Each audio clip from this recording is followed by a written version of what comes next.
The gala hall still carried the faint scent of expensive perfume, even though the sparkle of jewelry had faded along with the main lights.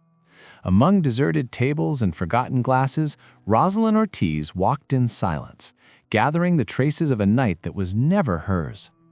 The sound of cloth sliding across marble echoed like quiet music, accompanied by the tired rhythm of her breathing.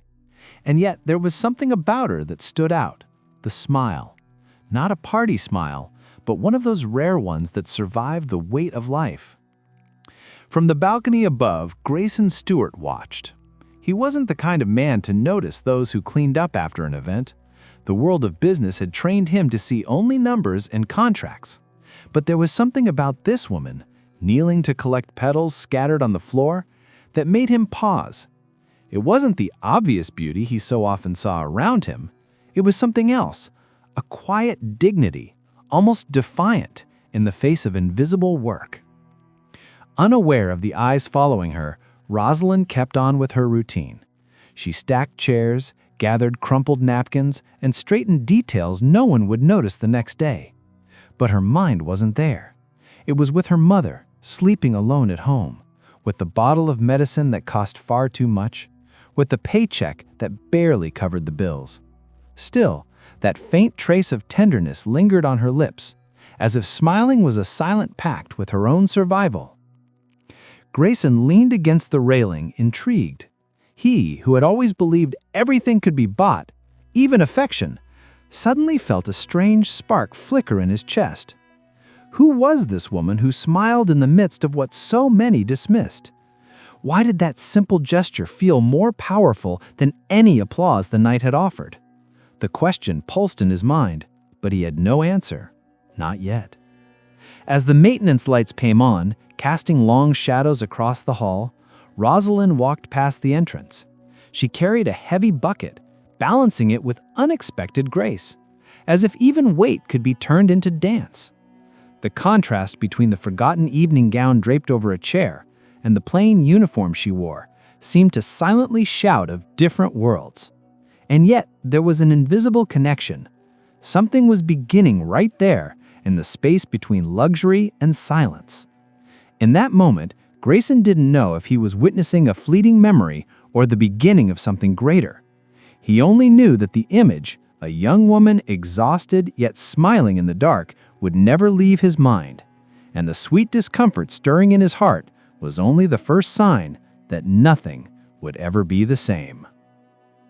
Roselyn's mornings always began before the sun. The alarm hardly needed to ring. Her body already knew the routine.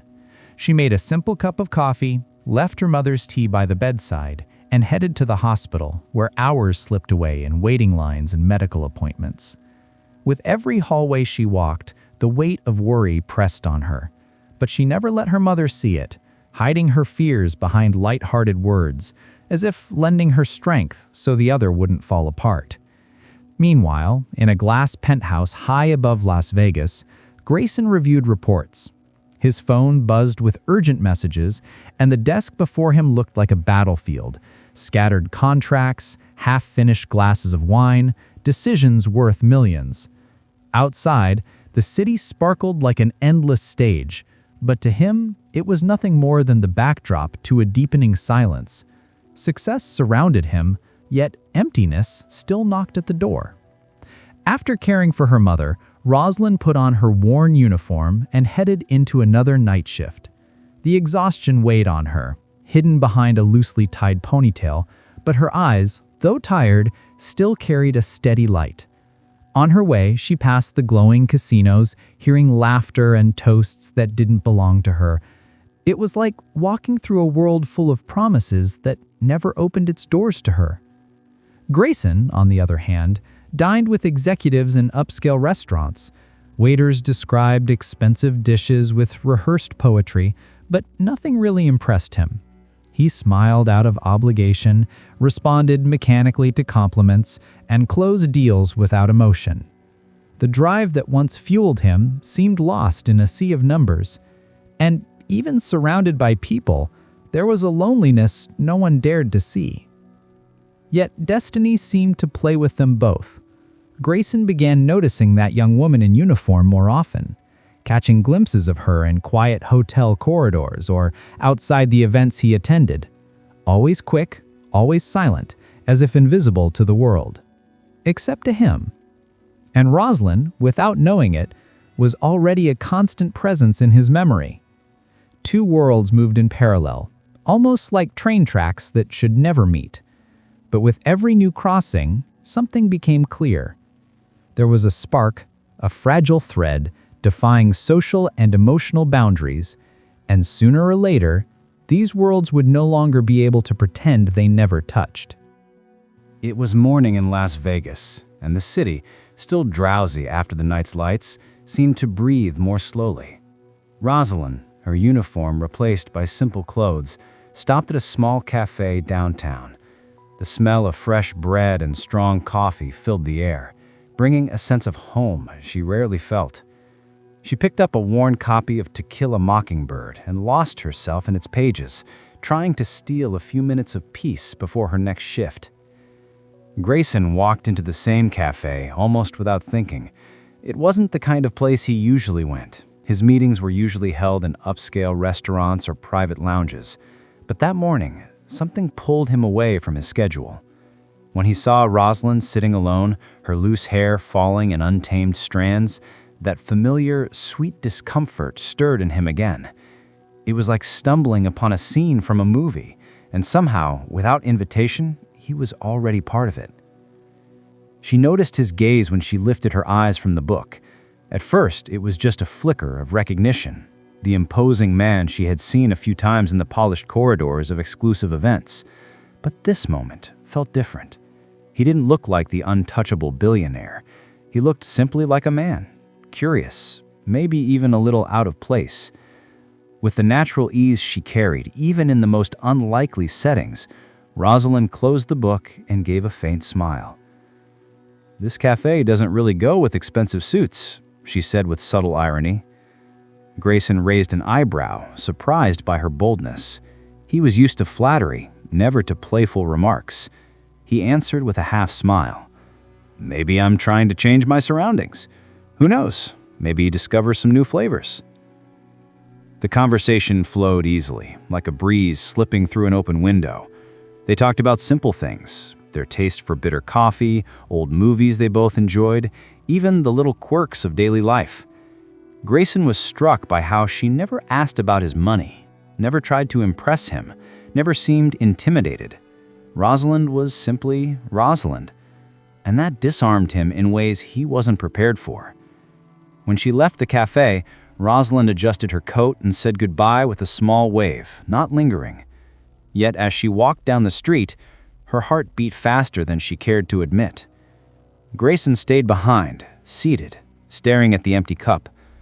The silence around him seemed to whisper the obvious. Something had changed, and that bridge, newly built, would not be so easily undone. The casual encounters had become less rare. Grayson, who once slipped unnoticed through Roselyn's world, now appeared in unexpected places. An afternoon coffee, a quiet walk through an empty square, even a timid good night after an event. Small moments, almost invisible to others, but for the two of them, they carried a growing spark. Still, the world around them didn't take long to notice. The first time they were seen together in public was pure coincidence. Roselyn walked with him to the door of a modest restaurant. For her, it was nothing more than a brief goodbye, but for watchful eyes, it was fuel for poisonous whispers. A young woman in simple clothes next to a billionaire? Stifled laughs and discreet murmurs spread faster than any headline. Roselyn, already carrying so many invisible battles, felt the weight of the criticism like stones thrown in silence. She noticed how the same eyes that once looked past her now lingered, measuring every gesture, every word. The tenderness that used to shine in her smile began to blur with insecurity. What if she truly had no place in that world? Grayson, on the other hand, reacted differently. Outwardly, he kept his firm, cold expression, just as he always did in business meetings. But inside, every judgmental glance toward Roselyn struck him with an unexpected unease. He, who had never cared about what others said, now found himself torn between the image he was expected to maintain and the desire to shield her from it all. The shadows spread quickly. In the silence of the car after one of those evenings, Roselyn kept her eyes on the window, avoiding his gaze. The city's glowing reflection fell across her face, as if whispering, "This light was not meant for you." Grayson watched her quietly, but he didn't dare break the invisible wall rising between them. And yet, there was one thing no one could take away: the intensity of what they felt. Even among artificial lights and the shadows of prejudice, their desire grew in silence, like something forbidden, ready to ignite. But with every step forward, the distance from the life they thought possible seemed to grow wider. Mark Shepard wasn't just Grayson's business partner. He was also his closest advisor, a man who knew how to play the game of appearances better than anyone else. In a private meeting, far from the cameras, he spoke with the calculated coldness of someone who measured risks like numbers on a spreadsheet. "Do you know what you're doing with this girl? People are already talking. Your image, your business, none of that goes with a cleaning woman." Grayson didn't answer right away.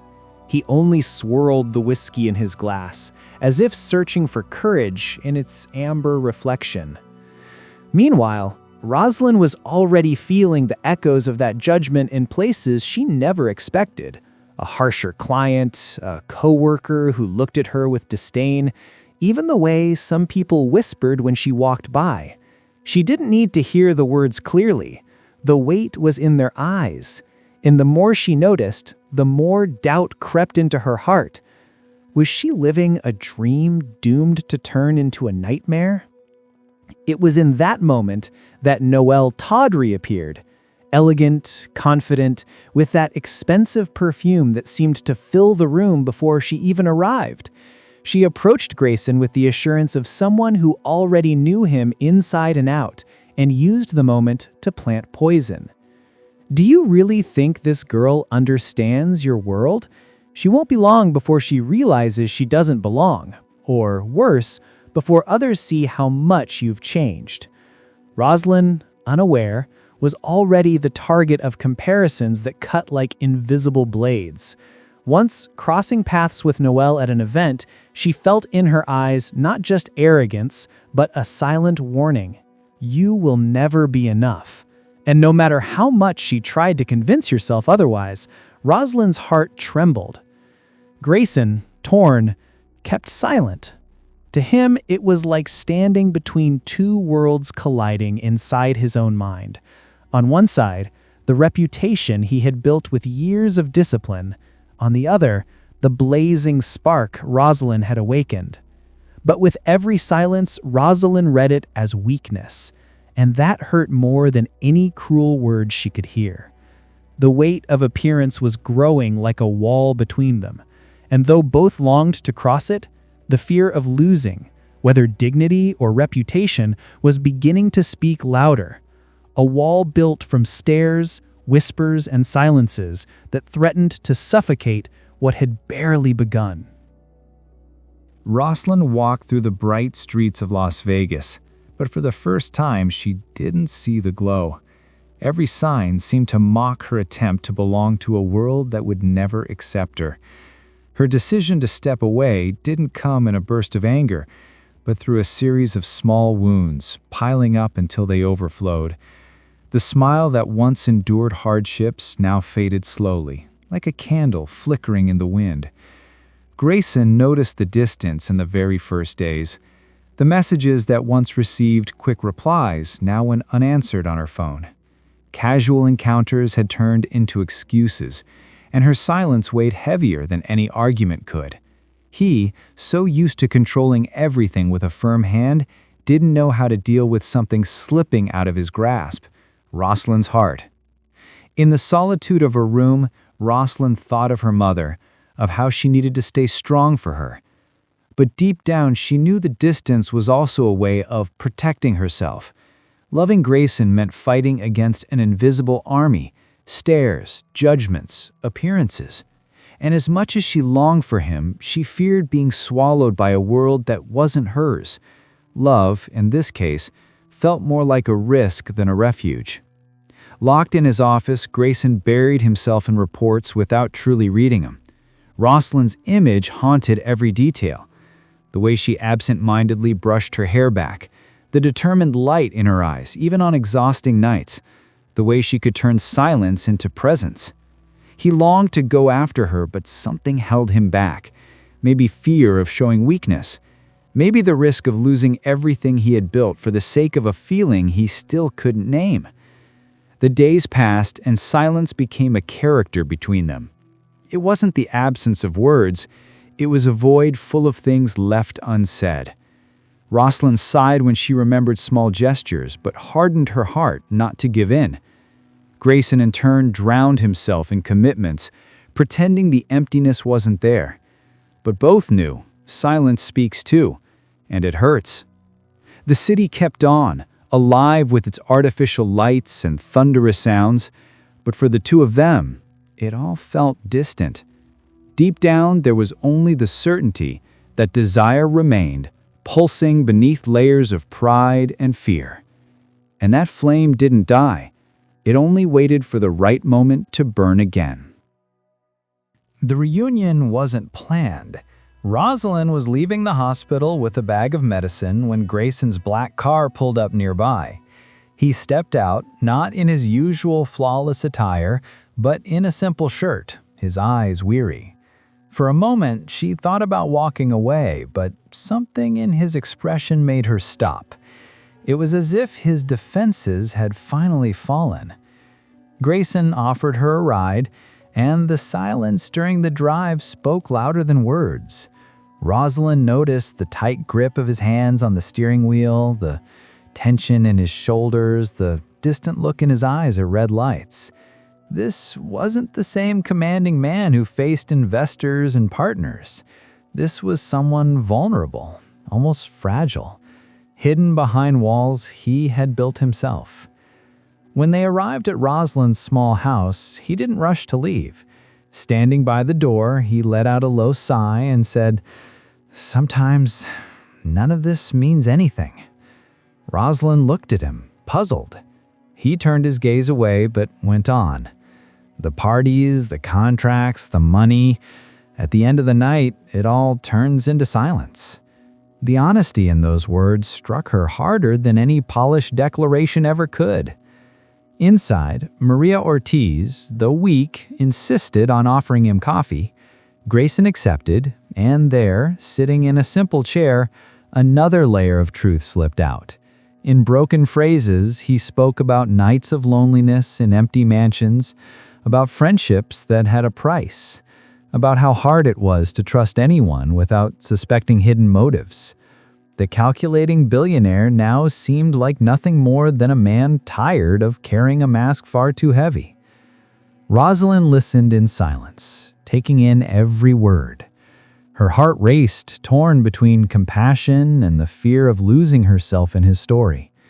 Because the more she saw the man behind the mask, the harder it would be to convince herself she could live without him. The desire she had tried to bury flared back to life, but with it came the weight of doubt. At the door, when it was time to say goodbye, Grayson held her hand a few seconds longer than he should have. He said nothing, but the touch revealed everything. The longing, the exhaustion, the plea of someone who needed to be seen beyond his power. And for the first time, Roselyn realized that maybe love wasn't just about desire, but about the courage to face the shadows each of them carried. The criticism was growing louder. Newspapers hinted, gossip columns spread poisonous remarks, and even business meetings were pierced by looks of disapproval. Mark never missed the chance to repeat his warning. You're risking years of reputation for a woman who doesn't understand your world. Grayson met his gaze in silence, but inside, a spark of defiance burned brighter. For the first time, he didn't want to calculate risks. He only wanted to feel. Noelle, elegant as always, tried to take advantage of the opening. She appeared at events, offered her company, dropping subtle hints that Roselyn would never survive in that circle. But every word only strengthened the decision taking root within Grayson. This was no longer about convenience or image. It was about choosing between living a comfortable lie or surrendering to a love that was real, even if imperfect. Roselyn, meanwhile, faced her own battle. Her heart beat faster every time she thought of Grayson, yet her mind reminded her of the vast distance between their worlds. In hers, overdue bills and sleepless nights were routine. In his, luxury was as natural as air. She feared that crossing that boundary might cost her the very things she cherished most: her essence, her dignity, her simplicity. One night, Grayson came to her, breaking all protocol, ignoring the risks. He showed up at her door without bodyguards, without extravagance, only with the urgency of a man ready to risk everything. "I don't care what they say, Roselyn," he said, his voice steady, but his eyes vulnerable. "For the first time, I don't want to win a negotiation. I just want you." Her silence was more painful than any rejection. Roselyn felt her chest tighten, torn between the longing to give in and the fear of losing her ground. The memory of her mother, the weight of daily struggles, the reality she carried on her shoulders, all of it pressed against every answer she couldn't give. Loving Grayson meant facing not only the world's criticism, but also her own inner ghosts. That night, they parted without resolution, yet something was clear in both their eyes. They stood on the edge of a final choice, between surrendering to the pressure of reputation or daring to embrace the risky, transforming power of love. And time would not grant them the luxury of postponing that decision for much longer. The night looked like so many others in Las Vegas. Neon signs pulsing, casinos buzzing, the world spinning at a relentless pace. But for Roselyn, every light was a cruel reminder of the distance between who she was and the universe Grayson belonged to. Standing on her balcony, staring at the glowing horizon, she felt the weight of the question she had tried to avoid. How far could she go without losing herself? Grayson, meanwhile, faced a different view. From the top of his luxurious penthouse, the city stretched below like a miniature, and for the first time, it didn't fill him with pride. Everything he had achieved felt hollow, shining only to hide the darkness inside him. And it was in that unsettling silence that he made his choice. Reputation didn't matter, nor did criticism. Roselyn was the only certainty he had left. He went to her. He arrived without warning, without rehearsed words, only with the urgency of a man who knew he could no longer turn back. Roselyn opened the door, surprised, her heart racing just at the sight of him. He brought no promises of luxury, no defenses against prejudice. He carried only the vulnerability in his eyes and the strength of a decision. "I don't know how to live in this emptiness without you." The tears came before the words. Roselyn felt her chest split in two. On one side, the fear of social rejection, of the suffocating life that might follow him. On the other, the longing to finally live a love without restraints. And in that moment, the silence between them spoke louder than any declaration. In the embrace that followed, there was no glamour and no audience, only two worlds colliding, yet finding a way to come together. The noise of the city outside faded away, and what truly mattered was the rhythm of two hearts finally surrendering. Las Vegas kept shining, but for Roselyn and Grayson, the real light was born there, in the simplicity of shared silence. Proof that love doesn't need a stage or an audience to be grand. It only needs the courage to choose, even when everything around insists on saying otherwise. Between the luxury of towering high-rises and the simplicity of a home shaped by struggle, Roselyn and Grayson discovered that the true value of life isn't in appearances, but in the choices made in silence. A love that defied prejudice, broke barriers, and showed that even in opposite worlds, two hearts can find each other and stay together. Amid the artificial lights of Las Vegas, they realized that the brightest glow isn't in the casinos or the parties, but in the transformative power of love. If this story touched your heart, subscribe to the channel and follow other narratives about hope, perseverance, and real emotions. And don't forget to leave a comment. Love always finds a way.